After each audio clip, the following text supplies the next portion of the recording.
Assalamualaikum warahmatullahi wabarakatuh. Salam guru penggerak. Tergerak, bergerak, menggerakkan.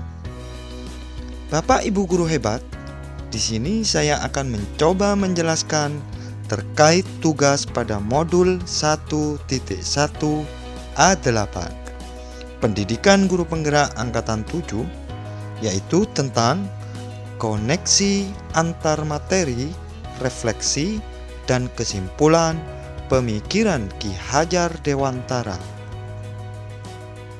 Sebelum mempelajari modul 1 tentang konsep pemikiran Ki Hajar Dewantara, saya saat melaksanakan pembelajaran di dalam kelas, saya lebih berpedoman pada konsep pembelajaran yang telah saya rancang sebelumnya. Saya memiliki pemikiran dan pemahaman bahwa setiap anak ibarat kertas kosong yang bisa diisi dan dibentuk sesuai kehendak pendidiknya. Seringkali pembelajaran yang saya lakukan di dalam kelas hanya berdasarkan materi yang sudah saya konsep, tanpa memperhatikan perasaan, minat, dan bakat siswa sesuai potensi yang dimiliki. Sehingga ada kalanya siswa kurang merasa nyaman saat pembelajaran. Walaupun saya sudah berusaha untuk menciptakan suasana belajar yang menyenangkan.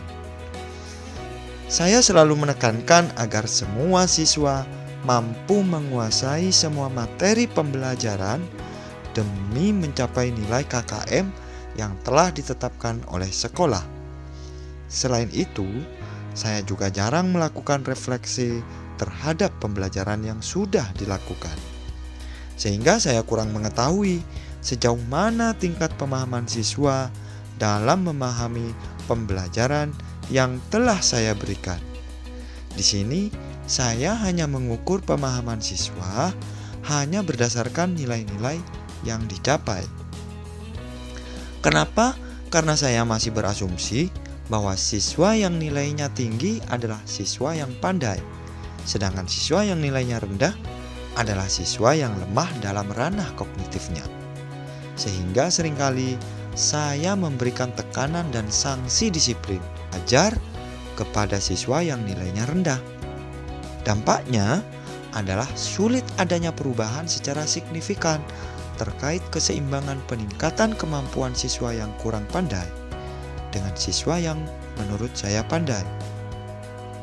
Sehingga siswa yang nilainya rendah merasa tertekan dan kepercayaan dirinya pun menurun.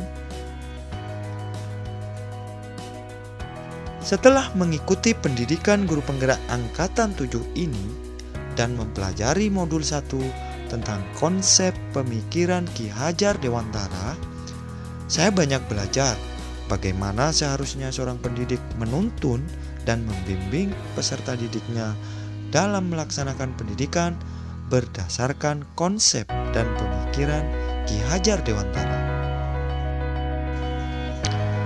Secara garis besar, saya memahami ada 3 konsep pendidikan berdasarkan pemikiran Ki Hajar Dewantara. Yang pertama, pendidikan merupakan pengajaran dan menuntun. Di sini saya baru memahami bahwa pendidikan dan pengajaran menurut KHD memiliki arti yang berbeda dan keduanya harus selaras, sejalan, dan seimbang. Pengajaran merupakan proses pendidikan dalam memberi ilmu berfaedah untuk kecakapan hidup anak secara lahir dan batin. Sedangkan pendidikan adalah proses memberi tuntunan terhadap segala kekuatan kodrat yang dimiliki anak agar ia mampu mencapai keselamatan dan kebahagiaan yang setinggi-tingginya, baik sebagai seorang manusia maupun sebagai anggota masyarakat.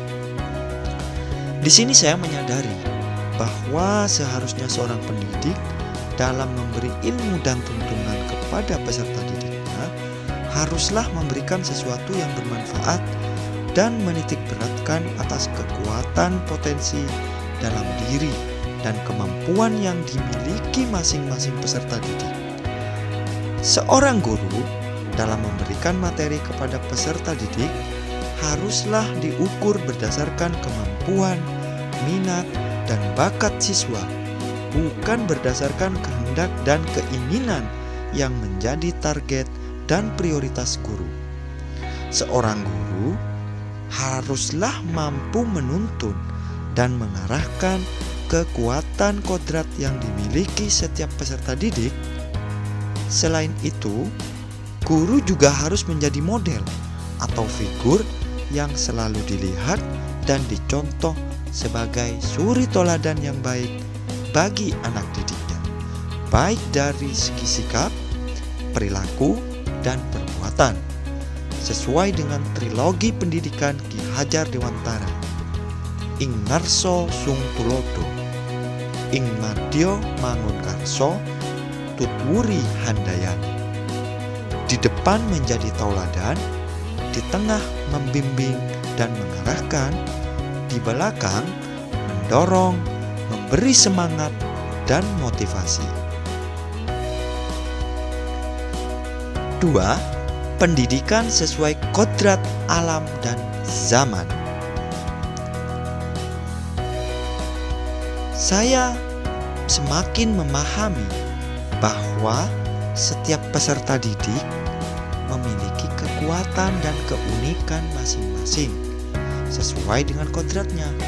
Mereka memiliki minat, bakat, kemampuan, dan karakternya masing-masing, tentu juga dengan kelemahan dan kekurangannya.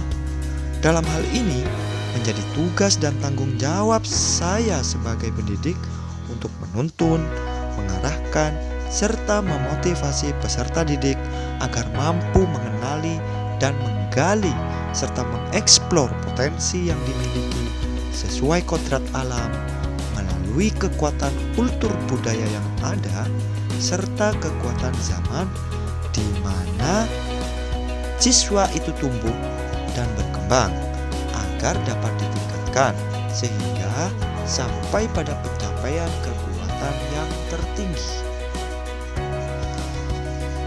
3. Pendidikan memerdekakan. Saya memahami bahwa pendidikan yang memerdekakan menurut pemikiran Ki Hajar Dewantara, intisarinya adalah pendidikan yang berpusat pada siswa, di mana proses pendidikan yang diterapkan oleh guru harus meletakkan unsur kebebasan anak didik untuk mengatur dirinya sendiri, bertumbuh dan berkembang menurut kodratnya secara lahiriah dan batinnya, jauh dari tekanan sistem pengajaran yang kaku dan tidak fleksibel, sehingga menghambat proses tumbuh kembangnya potensi atau bakat yang sudah menjadi kodratnya. Tugas guru adalah memfasilitasi dan mengakomodir serta merancang gaya pembelajaran yang sesuai berdasarkan karakteristik, minat, dan bakat, sehingga potensi yang dimiliki siswa sesuai kodratnya dapat tumbuh dan berkembang secara maksimal. Dalam hal ini, strategi pembelajaran yang saya lakukan, yang pertama adalah mengidentifikasi karakteristik berdasarkan minat dan bakat siswa. Kemudian mencatat hambatan dan kesulitan yang dihadapi siswa dalam belajar. Lalu melakukan komunikasi yang baik dengan siswa dengan tujuan membangun hubungan emosional antara siswa dan guru, sehingga saya dapat merancang dan menerapkan metode pembelajaran yang variatif, menyenangkan, dan membuat siswa bersemangat dalam belajar dan mampu mengembangkan potensi yang dimilikinya. Penerapan yang dapat dilakukan sebagai pencerminan pemikiran Ki Hajar Dewantara. Yang pertama, yaitu dengan berusaha semaksimal mungkin untuk menjadi seorang pendidik yang menjadi tauladan baik tutur kata, perilaku, dan perbuatan, memberikan tuntunan, membimbing, serta memberikan dorongan dan motivasi bagi siswa. Yang kedua, memfasilitasi dan mengakomodir serta merancang gaya pembelajaran yang sesuai berdasarkan karakteristik, minat, dan bakat, sehingga potensi yang dimiliki siswa sesuai kodratnya dapat tumbuh dan berkembang secara maksimal. Yang ketiga, selalu melakukan komunikasi positif dengan siswa untuk membangun hubungan emosional antara siswa dan guru dalam rangka memahami karakteristik dari masing-masing siswa dan mengetahui sejauh mana tingkat kesulitan dan pemahaman siswa dalam menerima pembelajaran.